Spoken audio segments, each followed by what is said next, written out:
Kaya sinabi sa akin ng Panginoon, kung magsisisi ka, pababalikin kita sa piling ko, para patuloy kang makapaglingkod sa akin.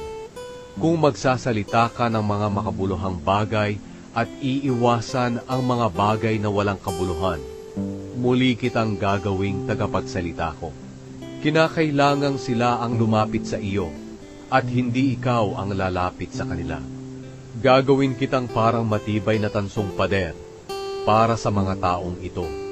Kakalabanin ka nila pero hindi ka nila matatalo, dahil kasama mo ako. Iingatan kita at ililigtas. Ililigtas kita sa kamay ng masasama at mararahas na tao. Kaya sinabi sa akin ng Panginoon, kung magsisisi ka, pababalikin kita sa piling ko, para patuloy kang makapaglingkod sa akin. Kung magsasalita ka ng mga makabuluhang bagay at iiwasan ang mga bagay na walang kabuluhan, muli kitang gagawing tagapagsalita ko. Kinakailangang sila ang lumapit sa iyo, at hindi ikaw ang lalapit sa kanila. Gagawin kitang parang matibay na tansong pader para sa mga taong ito.